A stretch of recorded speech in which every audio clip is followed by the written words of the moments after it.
हम सबको सदैव हमारे नाम से बुलाया जाता है। नाम से ही हमारी पहचान होती है। ये नाम ही है जो हमें मृत्यु के बाद भी जिंदा रखता है। ये नाम ही है जो इतिहास में भी हमारा स्थान बनाए रखता है। इस नाम में कभी कलंक ना लगे, इसलिए सब कुछ सोच समझ कर कार्य करते हैं। जो नाम हमें जन्म से मिला वो तो हमारे मरने के साथ ही चला जाएगा, किंतु जो नाम हमें अपनी कर्मों से मिला वो हमारे मृत्यु के बाद भी अमर रहेगा। सोचिए, माता पिता से हमें जन्म लिया, जन्म के साथ ही हमें संबंध मिले, इस समाज से हमें मित्रता मिले, प्रकृति से हमें भोजन मिला। यदि हमने कुछ स्वयं प्राप्त किया है तो वो है हमारा नाम, जो हमें अपनी कर्मों से अर्जित किया है।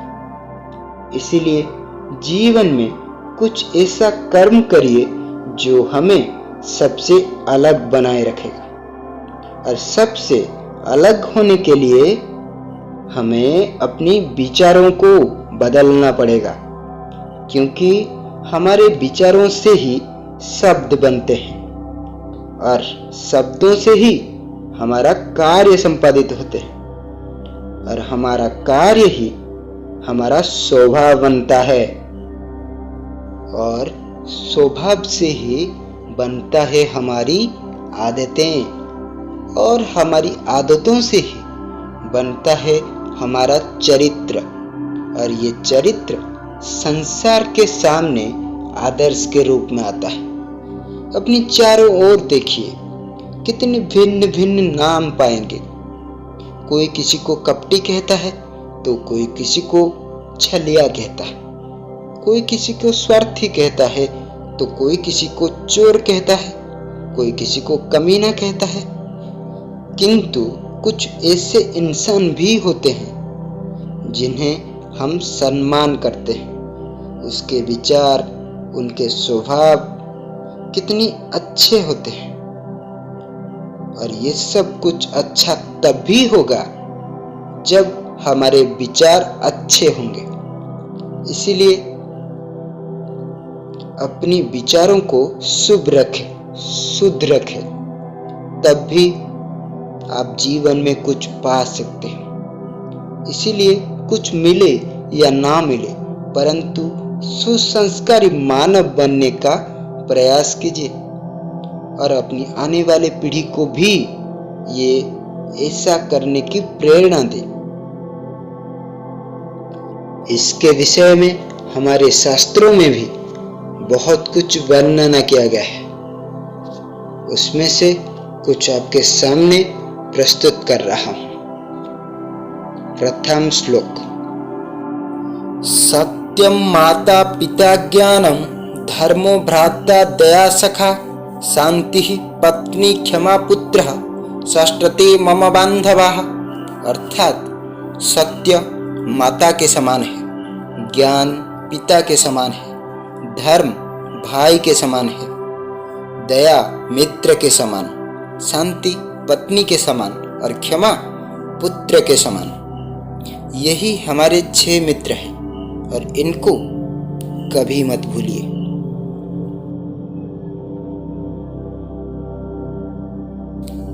येषां न विद्या न तपो न दानं न चापि शीलं न गुणो न धर्मः, ते मृत्युलोके भुवि भारभूताः मनुष्य रूपेण मृगाश्चरन्ति।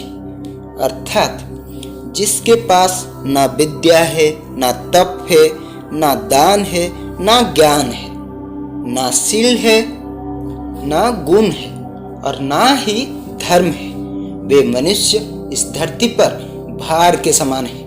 अगर वो मनुष्य रूप में है और ये सारे गुण उसमें विद्यमान नहीं है, तो वो मनुष्य के रूप में विचरण करने वाला एक पशु के समान है। इसलिए इन गुणों को अपने जीवन में उतार लाएं, जीवन सुंदर हो जाएगा। यथा चित्तम तथा वाचो यथा वाचस्तथा क्रिया चित्ते वाची क्रियायांचो साधुनामे कृपता।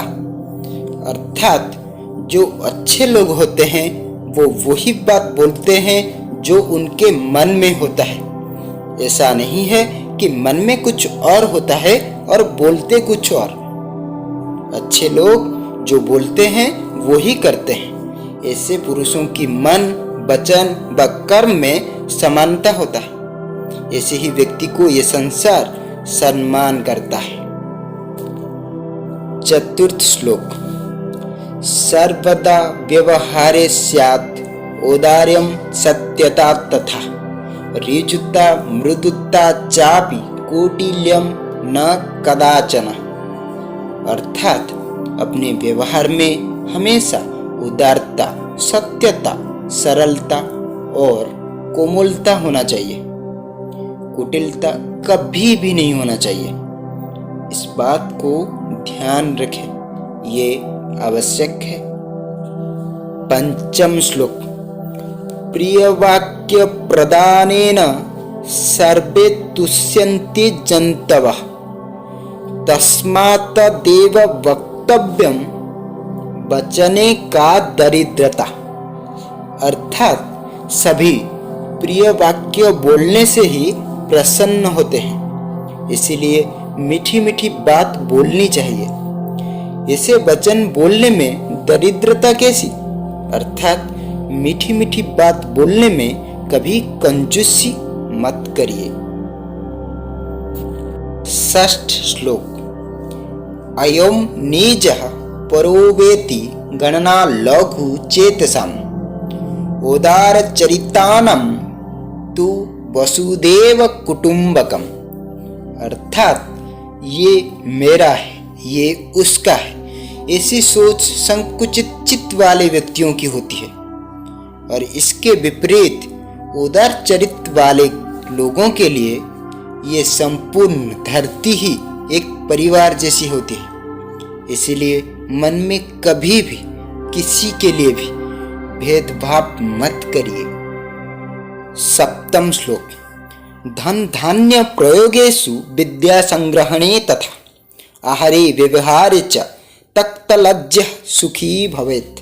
अर्थात धन धान्य के प्रयोग में, विद्या प्राप्ति में और आचार व्यवहार में लज्जा और संकोच को छोड़कर ही मनुष्य सुखी होता है। इसीलिए सुसंस्कारी होने के लिए कभी भी संकोच मत करिए। अष्टम श्लोक। सहसा विदधीतनः क्रियां विवेकः परमापदं पदं गुणते ही विमूर्ष्यकारिणं गुणलुब्धा स्वयमेव संपदा।